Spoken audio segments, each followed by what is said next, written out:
एक बार फिर से बहुत स्वागत है आप सभी का। मैं हूं आपके साथ दीपिका सिंघल। जयपुर से बड़ी खबर है। मुख्यमंत्री भजनलाल शर्मा सीएमओ से रवाना। सीएमओ से इलेक्ट्रॉनिक वाहन से रवाना हुए सीएम।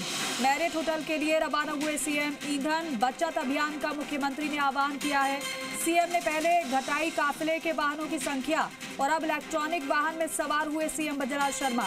प्रदेश की जनता को सीएम ने सादगी और मितव्ययिता का संदेश दिया है। ये तस्वीरें उसी दौरान की आपको दिखा रहे हैं। प्रधानमंत्री की अपील पर किस तरीके से मुख्यमंत्री भजनलाल शर्मा अमल करते हुए नजर आ रहे हैं, उसी की ये तस्वीर। क्योंकि पीएम मोदी की ओर से ईंधन बचाने की अपील सभी से की गई थी। अपील ये कि ज्यादा से ज्यादा ई वाहनों का इस्तेमाल करें या फिर मेट्रो का आप इस्तेमाल करें। उसी कड़ी में मुख्यमंत्री ने पहले अपने काफिले से गाड़ियों की संख्या को घटाया और अब ई वाहन का इस्तेमाल किया गया है। ये तस्वीर सबसे पहले जी राजस्थान आपको दिखा रहा है और सभी को ये संदेश दिया है कि हमने शुरुआत की है, अब आप भी इसमें साथ दें। देशवासियों से साथ प्रधानमंत्री ने मांगा और अमल भी उस पर होता हुआ नजर आ रहा है। और इसी कड़ी में ये तस्वीर आपके सामने है। सीएमओ मुख्यमंत्री भजनलाल शर्मा पहुंचे। याद होगा वो समय आपको जब एक लंबा चौड़ा काफिला होता था, लेकिन उसमें अब गाड़ियों की संख्या भी आपको घटी हुई नजर आई और साथ साथ अब वाहन भी आपको बदला हुआ नजर आ रहा है। ये इलेक्ट्रॉनिक वाहन जिसमें सवार होकर मुख्यमंत्री भजनलाल शर्मा सीएमओ पहुंचे। ईंधन बचत की अपील के बाद देश भर में जगह जगह से इस तस्वीरें आपने देखी होगी।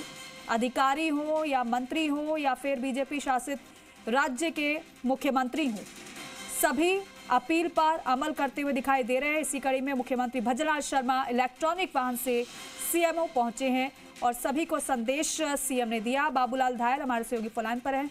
बाबूलाल, अब अपील पर अमल लगातार जारी है। पहले काफिले से गाड़ियों की संख्या कम होती है और अब इलेक्ट्रॉनिक वाहन में सवार मुख्यमंत्री भजनलाल शर्मा। संदेश साफ कि ईंधन बचत करनी है। जी बिल्कुल। और मुख्यमंत्री भजनलाल शर्मा ने आज ईवी का इस्तेमाल किया और इलेक्ट्रॉनिक व्हीकल में सवार होकर के मुख्यमंत्री कार्यक्रम में हिस्सा लेने के लिए एक निजी होटल पहुंचे हैं। इस वक्त लोग जो है, जिसने भी मुख्यमंत्री भजनलाल शर्मा को ईवी में देखा तो उनके भी मन में जो है सरकार की इस आह्वान से जुड़ने की भावना जरूर पनपी होगी और सरकार साफ साफ संदेश देने की कोशिश कर रही है कि इस वक्त जो है बहुत ही अच्छे हालात नहीं है पूरी दुनिया के और भारत चाहता है कि यहाँ की आम आवाम जो है वो ज्यादा परेशान ना हो। इसलिए जो बड़े लोग हैं उन्होंने शुरुआत करी है, मुख्यमंत्री ने शुरुआत करी, काफिले में वाहनों की संख्या घटा दी।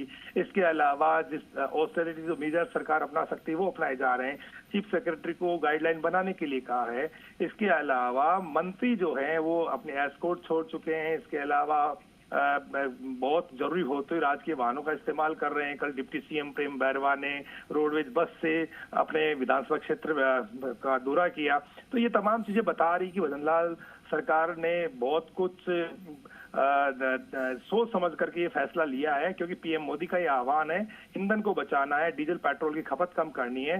शुरुआत जब बड़े लोग करते हैं तो इसका संदेश नीचे तक जाता है और तमाम लोग जो है उनका अनुसरण करते हैं। मुख्यमंत्री भजनलाल शर्मा ने जो पहल की है उसका असर धरातल पर दिख रहा है। मंत्री, अधिकारी, सब लोग जो हैं वो ईंधन बचाने की जुगत में लगे हैं और आने वाले दिनों में ये जो ऑस्टेरिटी मेजर्स हैं, सादगी और मितव्ययिता के जो उपाय हैं, ये आम आदमी भी अपनाता हुआ दिखेगा। जयपुर में लोग जो हैं वो पब्लिक ट्रांसपोर्ट का इस्तेमाल करते हुए दिखेंगे और जो लोग आए दिन रोजाना ऑफिस आते हैं तो पुलिंग के जरिए ऑफिस आएंगे तो गाड़ियों की तादाद भी जब सड़कों पर कम होगी तो डीजल पेट्रोल की खपत कम होगी, ईंधन बचेगा और स्टेट का पैसा भी बचेगा और सरकार की का पैसा भी बचेगा। तो सरकार इस पैसे को डेवलपमेंट पर खर्च कर पाएगी, क्योंकि पूरी दुनिया में वैश्विक मंदी आ रही है लेकिन यहाँ पर पेट्रोल और डीजल की कीमतें ज्यादा नहीं बढ़ाई गई। भारत में पीएम मोदी ने देश को बहुत अच्छे से संभाला है और सीएम भजनलाल शर्मा की कोशिश यही है कि पीएम मोदी का जो संदेश है वो आम जनता तक पहुंचे। इसलिए उन्होंने आगे बढ़ करके पहल करी और जो चीजें वो कर रहे हैं, जो